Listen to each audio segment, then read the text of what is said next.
Pernahkah kalian bertanya-tanya apa yang membuat game favorit kalian di era PlayStation 2 begitu ikonik? Dari luasnya kota di GTA, lalu aksi skateboard di Tony Hawk, hingga balapan gila di Burnout, semua game ini punya satu kesamaan, yaitu dibuat dengan engine yang bernama Renderware. Bagi kalian yang belum tahu apa itu engine di video game, engine singkatnya adalah software atau aplikasi untuk membuat game. Contoh engine yang terkenal saat ini ada Unreal Engine dan Unity. Tapi di tahun 2004 ada satu engine yang sangat terkenal, yaitu Renderware. Renderware adalah engine yang menguasai seperempat pasar game konsol saat itu. Ratusan studio game besar seperti Rockstar, Ubisoft, bahkan Sega mengandalkan teknologi ini untuk menciptakan game mereka. Tapi hanya dalam kurun waktu 2 tahun semua itu hilang. Renderware, engine yang pernah mendominasi industri, tiba-tiba jatuh begitu saja.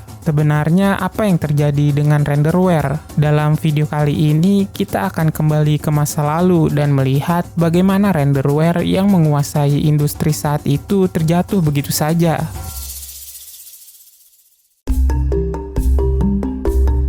Renderware mungkin terkenal sebagai engine yang mendukung banyak game populer. Tapi tahukah kalian, engine ini sebenarnya bukan dibuat untuk game sama sekali. Renderware lahir dari laboratorium penelitian Canon di Eropa pada awal 90-an. Sebagai perusahaan kamera, Canon tidak melihat game sebagai target utama. Mereka merancang Renderware untuk membuat desain produk secara digital dan membuat dunia virtual yang pada saat itu adalah konsep futuristik. Sebuah artikel di Edge Magazine bahkan menyebutnya sebagai terobosan baru dalam dunia software. Mereka memuji kemampuan Renderware untuk menghasilkan grafik 3D secara real-time pada komputer portable dengan prosesor 486. Ini adalah sesuatu yang hampir tidak bisa dipercaya pada era Windows 3.1. Pada awal 90-an, teknologi 3D di komputer rumahan masih sangat terbatas. Belum ada DirectX dan OpenGL belum tersedia untuk PC biasa. Jika ingin membuat grafik 3D, developer hanya bisa melakukannya di workstation canggih seperti Silicon Graphics yang harganya sangat mahal dan hanya digunakan di studio film atau perusahaan besar. Renderware di sisi lain membawa keunggulan tersendiri, yaitu bisa menjalankan grafik 3D berkualitas tinggi di perangkat yang lebih sederhana. Untuk memutuskan potensi Renderware di dunia nyata, perusahaan memutuskan untuk mendirikan sebuah studio internal bernama Criterion.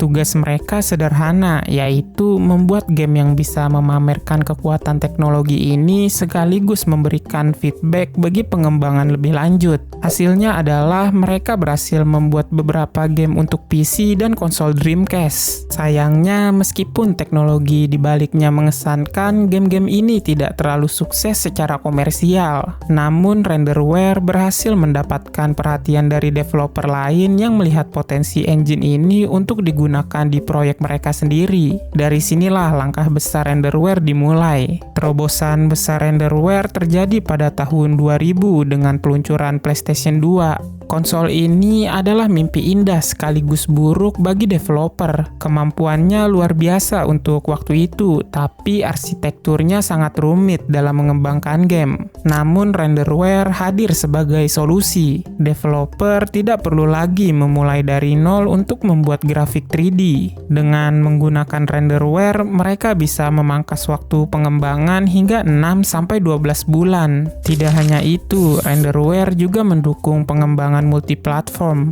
Developer bisa membuat game untuk PC, PlayStation 2, Xbox, GameCube, hingga PSP dengan lebih mudah tanpa harus menulis ulang kode untuk setiap platform. Ini membuat Renderware menjadi pilihan utama bagi banyak studio. Pada awal 2000-an, Renderware mencapai puncak popularitasnya. Engine ini menjadi pilihan utama bagi developer di seluruh dunia karena menawarkan keunggulan yang sulit ditandingi. Selain murah, Renderware juga sangat fleksibel. Engine ini mampu menangani berbagai genre game, dari RPG, olahraga, strategi, hingga game balap. Beberapa game paling ikonik dari generasi itu dibuat menggunakan Renderware, mulai dari Tony Hawk's Pro Skater, lalu ada seri GTA di PS2, ada GTA 3, GTA Vice City, GTA San Andreas, GTA Liberty City Stories, dan GTA Vice City Stories, hingga game olahraga, simulasi, dan bahkan RPG. Keberhasilannya membantu mendefinisikan apa yang kita kenal sebagai era PlayStation 2. Namun, Renderware bukan satu-satunya produk dari Criterion.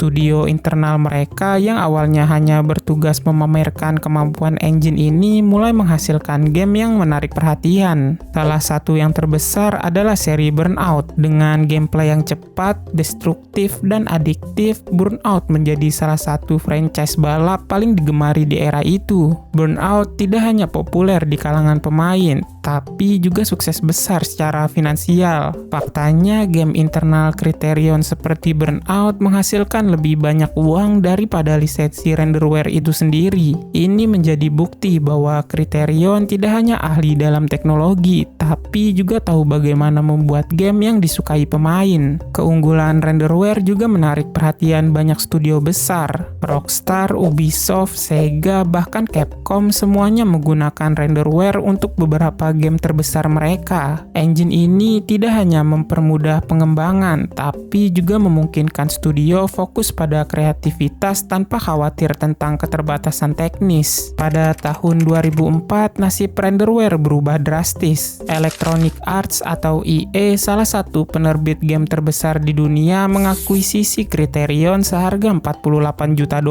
Akuisisi ini mengejutkan industri game. Renderware yang digunakan lebih dari 250 studio sekarang dimiliki oleh salah satu pesaing terbesar mereka. Ini menimbulkan kekhawatiran besar. Banyak studio bergantung pada Renderware, tetapi dengan EA sebagai pemiliknya, mereka mulai ragu. Apakah EA akan terus memberikan akses teknologi ini kepada kompetitornya, atau malah menahannya demi keuntungan sendiri? EA mencoba menenangkan kekhawatiran ini, berjanji bahwa dukungan untuk Renderware akan terus berlanjut. Namun, janji ini tidak ditepati. Tidak lama setelah akuisisi, pembaruan untuk Renderware mulai melambat. Tanpa dukungan dan inovasi baru, banyak studio mulai mencari alternatif. Sementara itu, Unreal Engine dari Epic Games dengan cepat mengambil alih posisi Renderware. Dengan fitur-fitur yang lebih canggih dan dukungan yang lebih baik, Unreal menjadi pilihan utama untuk developer di generasi konsol baru. Renderware yang dulu mendominasi pasar, kini mulai kehilangan reputasinya. Keputusan EA untuk menghentikan lisensi Renderware menjadi pukulan terakhir. Engine ini yang pernah menjadi andalan developer game di seluruh dunia secara perlahan mati. Pada akhirnya, EA sendiri beralih menggunakan Unreal Engine untuk proyek-proyek internal mereka. Setelah akuisisi oleh EA, nasib Criterion sebagai studio independen juga berubah. Para pendiri dan beberapa anggota inti tim akhirnya meninggalkan perusahaan. Studio yang dulunya dikenal karena inovasi teknologi dan game seperti Burnout mulai kehilangan esensinya.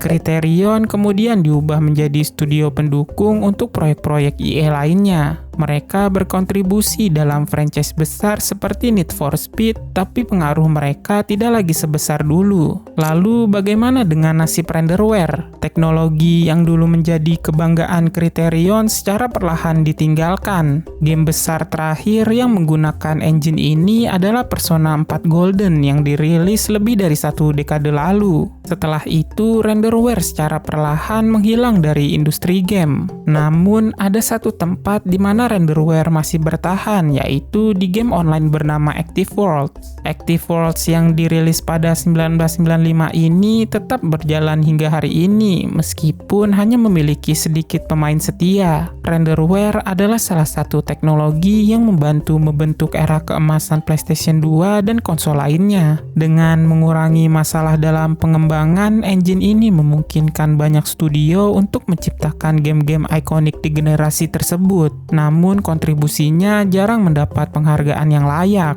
Jika mendapat investasi dan keputusan yang tepat, bukan tidak mungkin Renderware bisa menjadi pesaing utama Unity dan Unreal Engine saat ini. Tapi sayangnya kenyataan berkata lain. Perjalanan renderware adalah pengingat bahwa inovasi saja tidak cukup untuk bertahan di industri yang begitu cepat berubah. Engine 3D ini memang tidak lagi digunakan, tetapi warisannya tetap hidup melalui game-game yang telah kita nikmati. Renderware adalah teknologi yang mengubah dunia, meski akhirnya harus menghilang secara perlahan. Terima kasih sudah menonton video ini. Jangan lupa like, share, dan subscribe jika kalian suka konten-konten kayak gini. Jika kalian tertarik dengan video seperti ini dan ingin tahu kenapa controller Nintendo 64 sangat aneh, kalian bisa klik thumbnail yang muncul di layar. Dan sampai jumpa beberapa saat lagi.